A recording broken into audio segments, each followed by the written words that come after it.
Welcome back to the N-Scale Cheapskate. I'm the N-Scale Cheapskate, and today we're talking about layout planning. We're going to be planning our project layout, or more specifically, we're going to be replanning our project layout. I've already planned it before I thought of making this series and even this channel, so we're going to take a step back and kind of walk through the process of planning it. So let's get straight to the point. The first thing you need to do when planning your layout is know how much space you have, whether that's the table you're putting it on or the room you're building it in. Start with that. In this case, I'm planning to do a layout that's 45 inches by 30 inches. Now that sounds really small, even for N-scale, and it is. But my whole idea for this layout is that it will be something small and easy to transport that I can take to a local train show. So I'm building it in 15 by 15 inch segments that can be connected together. It'll be very easy to store them because they can disassemble, and it'll mean I can really adjust to whatever size space I have. So let's start by drawing something out here for that rectangle. So this will be 6 of those 15 by 15 inch segments. And just for a first sketch of this, what I usually do is say each of these squares on the graph paper is 2 inches. So let's draw that out.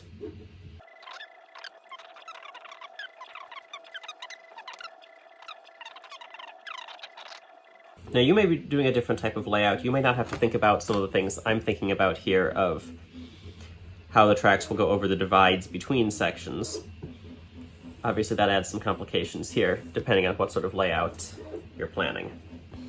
And I'm going to go ahead and lightly draw in the lines between segments. Again, you might not need to do this. And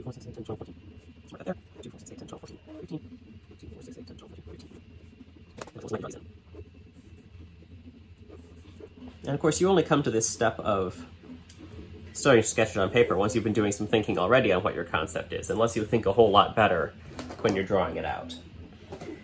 I've already done some thinking about this. Yeah, I know, I admitted to already having planned it, but before I drew it out originally, yeah, I am working from a prior drawing that I drew a while back. I am using that as a reference. We've already figured out we're going to need curves on the ends, obviously, to get a nice loop. So let's do something like that, an inch from the edge. We'll call this where our track is, and let's have it a couple inches from the edge. The connecting points, let's go ahead and say the track goes straight across here, and straight across here. Now you might be wondering why I'm not starting out by using some kind of track planning software. Wow, that was a terrible curve. Because you see, the software could draw a curve much better than I could. And there's a good reason for that. It's a whole lot easier to edit things in this, I find. You can just erase a whole section, not so much deleting and you're making. In some ways it's a little easier to think with a pencil and paper. You see, it helps if you have an actual compass for doing this. An actual drafting compass. I do have one, it's gone missing. I don't know where it is. We will approximate for now. There we go, that's better.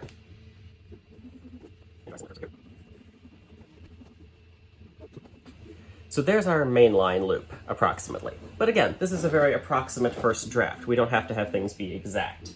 That'll come in a later step, which will also be a bit larger of a drawing and a little easier to draw out. Now I know I also want a streetcar system in here. So let's start a couple inches from the main line so that we have room for a station, maybe serving both of them. And we'll sketch in something like this. Go straight line here, we'll say this is where a street is. And then it will have a pretty tight curve, maybe something like that. Obviously a streetcar can handle a tighter curve than a main line. We want to go straight across our module boundary. Maybe bend out a little bit, come around, cross the boundary on a straight angle, make maybe a nice diagonal, have some variety here. Maybe something like that, and we can say this is where we have a street. And maybe let's get creative, let's make the streetcar turns a corner in the city street. That could be interesting to see. Maybe we've got some more city streets coming over here. I did tell you this was a very approximate first draft. Oh, and then over here we've got to have on the main line, got to have our line splitting off to go and connect to our N-track module. Now, I don't think I want much in the way of sidings on the mainline loop. I think I want the main line to basically just be a loop. I can send things in and out of it via the N-track module, which is a yard. The streetcar loop I want to add a little more of interesting features on, so maybe we can add, maybe right after this joint, or maybe starting in the joint, we can have a switch coming out. Maybe we've got a little industry here that it can serve. We can have a little freight motor on it. And very importantly, we need to have a car barn so we can park the streetcars we're not currently using. Since again, we don't have a yard like on the N-track. So maybe we'll use the edge of the switch again as our joint. We'll come around kind of like this, cross that boundary straight, and then, well, that's not a good drawing. We'll split and have a couple of storage tracks, and maybe I can draw them in a straight line.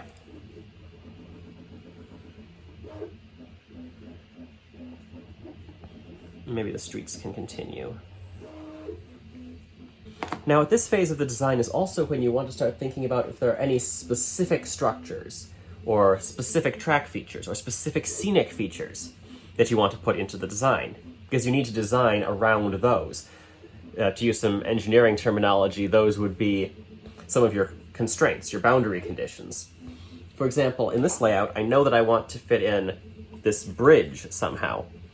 This is one that my parents got for that original layout back before I was born and never ended up using. I put it together and painted it, but even in my additions, I still haven't had a place to use it. So I really want to use it in this layout. And I went back and forth a bit, and I decided where I want to use it is on the streetcar loop. So where can we put in a bridge like this? Now's the time to think about that. Well, it's straight, so we need like 8 or 9 inches of straight. And the only places where we have that on the streetcar loop are here in town, which really doesn't make sense for a giant arch bridge. Nobody builds a town in a canyon, at least nobody sensible does. So I guess we're stuck with putting the bridge over here. So maybe let's draw in some arches to say this is where our bridge will be. I guess we'll need some other kind of bridge on the main line for that.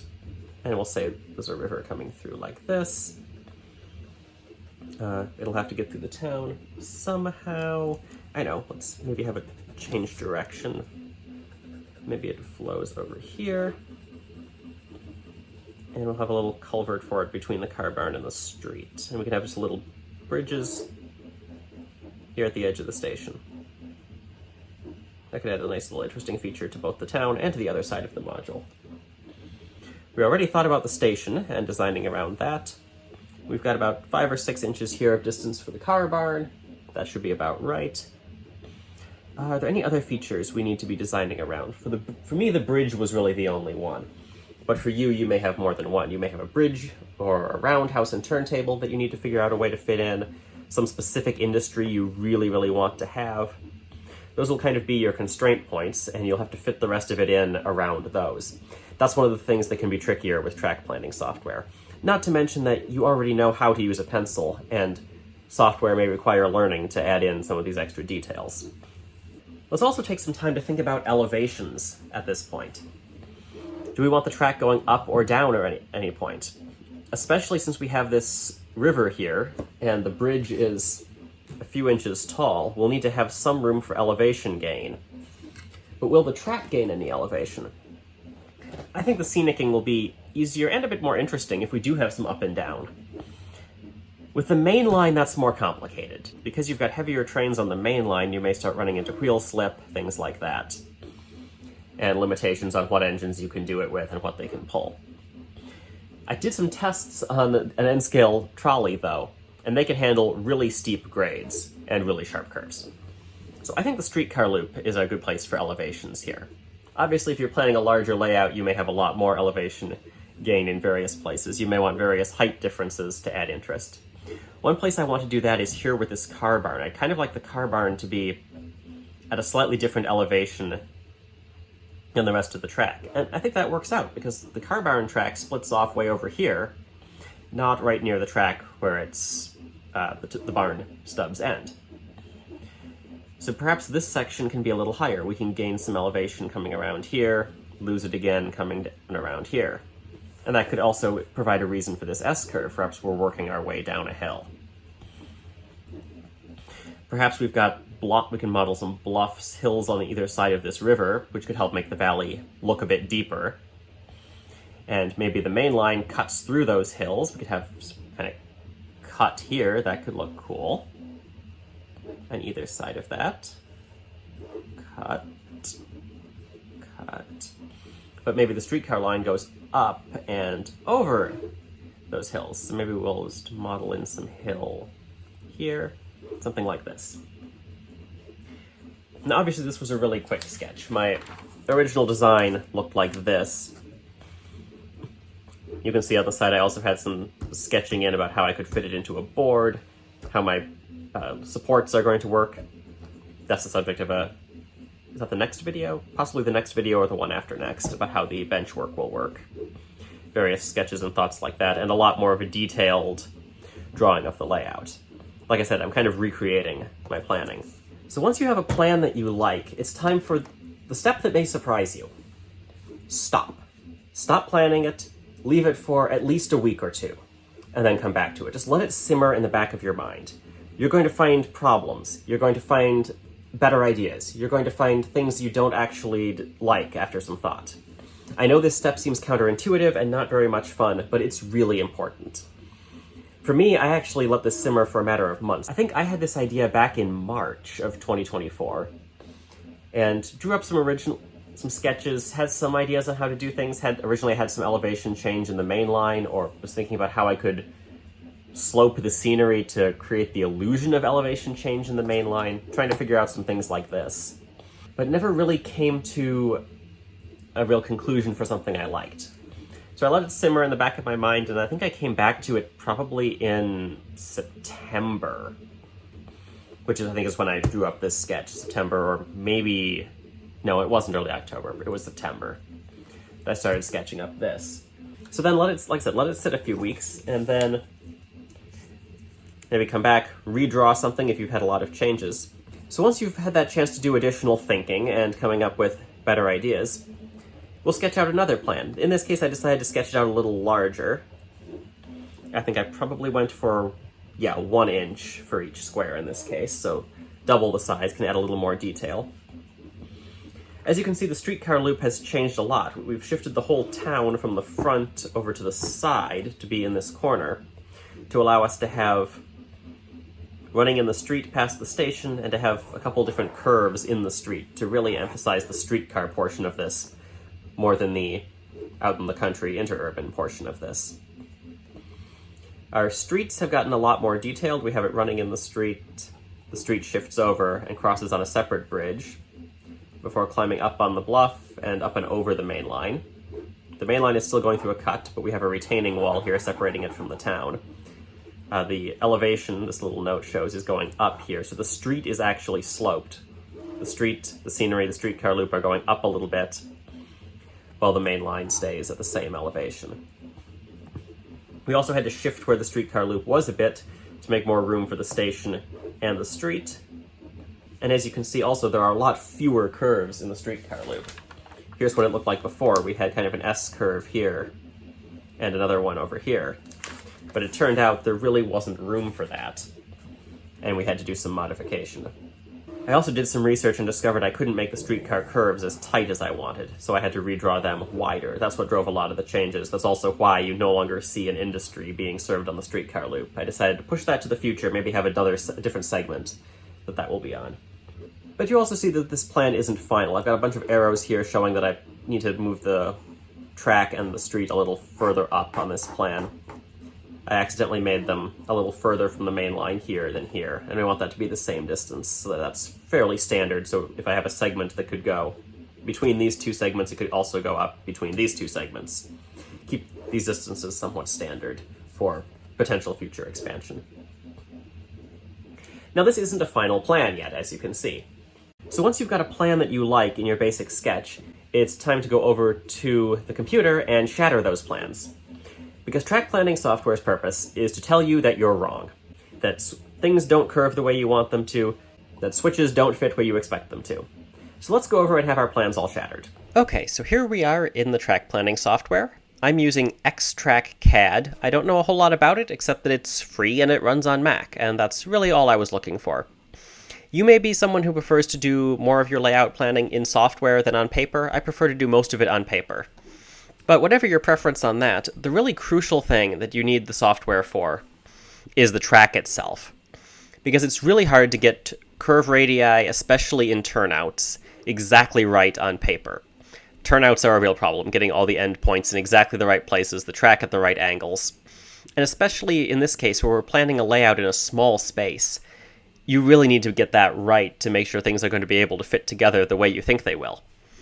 So I have the plan here in the software, and as you can see, things are a little different than they were on the paper. For one thing, we have our turnout here on the main line, and it's coming out into this S-curve to connect to the N-track module. We didn't have that before, because we didn't have this track lined up with the proper location of the innermost main line on an N-track module. That's kind of important if they're going to fit together nicely. Another thing the software is really important for is getting S-curves like this to come out smoothly. That's really not something that's easy to do on paper.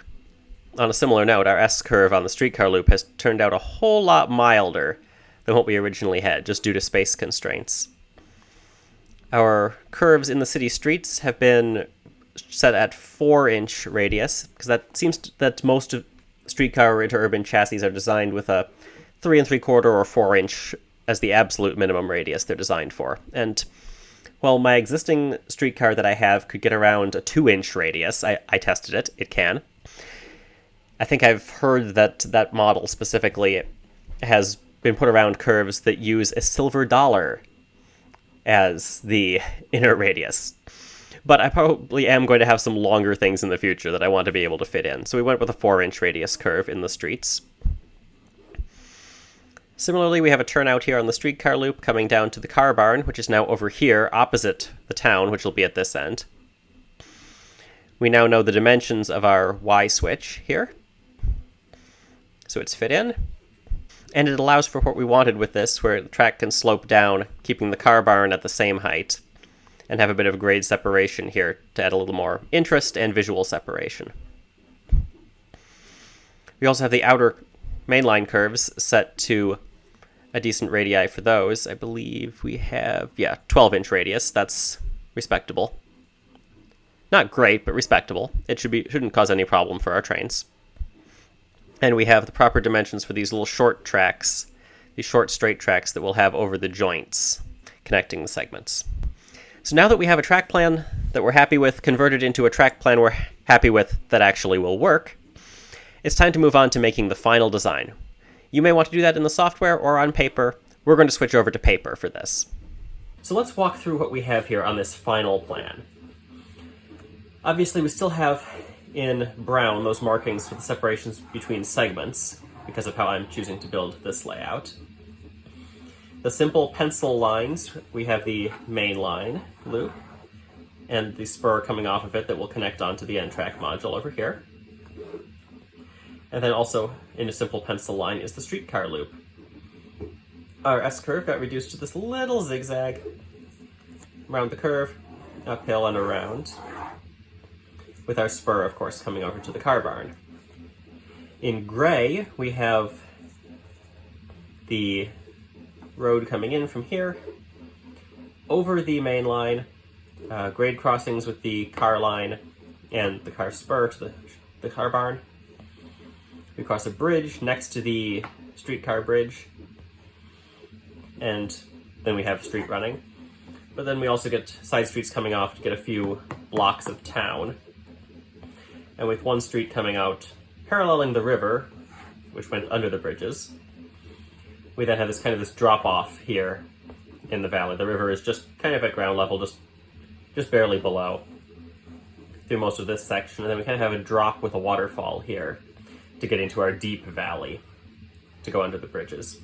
But we have this road paralleling the higher part and crossing all the lines. And then it has a bridge over the river to lead to maybe gravel, dirt roads leading to an industry over here between the car barn and the river, and another industry down here between the main line and the edge of the module. I haven't really figured out what industry that's going to be yet. I might put one on the other side here too, or might be a large one that goes over both sides. We'll see. That's very much TBD. Continuing on scenery, as we come over this way, the green is indicating elevation. The darker green, the more saturated, I guess you could say it is, the higher up it is. The ground starts sloping up over here. The main line stays at the same level though and lets the ground rise around it. And that's how we end up with the road crossing over the main line here. And the main line's finally going through a cut as it comes through here. A cut maybe a little over 1 inch high. At least between the ground level and the top of the hill. Track level on the top of the hill, perhaps I should say. Meanwhile, the car line, starting at about here at the joint, begins climbing up. That's what I have these markings indicating, 0 inches to 1 inch, climbing up in this direction. Climbing up, following the embankment, not the embankment, the slope of the hill. Crossing the road at grade, we've got a car stop here alongside the road, with a little path also running over to the edge of the bluffs at the river, where there's an overlook for the river, which I'll have, thinking of having some little railfan figures there taking pictures of trains. We continue at our 1 inch elevation now level across the bridge, and we try to slope down 1/2 inch between the bridge and the edge. This is a little steep, and another 1/2 inch on the other side. That's still fairly steep, but I figured out that an N-scale streetcar can do that level of slope with no problem. I don't remember what level of grade I ended up going for here, but it's less than a 20% grade, and yes, I know 20% sounds absurd, but I know that I did some testing, and it can do that. That's about the limit of what it can do without a problem. I think this is down more like 10%, which again is ludicrous for a real railroad. Has been done though. But also a streetcar can handle a steeper slope than a regular mainline train. There's a reason the main line is staying at a level.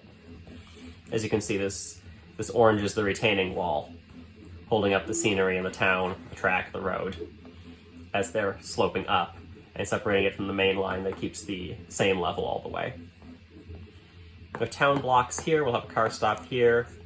We might end up having one over here as well, but we've got one here at the station, where we can interchange passengers with the main line. And all these pink dots and pink lines are showing where I'm planning to put the poles to hold up the catenary. I don't want to get into too much detail on how to hold up the trolley wire right now. I guess I should say trolley wire, not catenary. There technically is a difference. That'll be a later video, but I wanted to go ahead and plan where I'm going to have to put the poles for it, so I don't plan any other details right there. One of the important things for this final plan is to go ahead and put in a lot of the details. Scenic details, town building details. Because I found if I don't do that in the plan, then I end up with things sitting half-finished for a very long time, because I haven't figured out what I need to do to make them look good and detailed. So I'm trying to plan a lot of that now. This is not complete in that regard yet.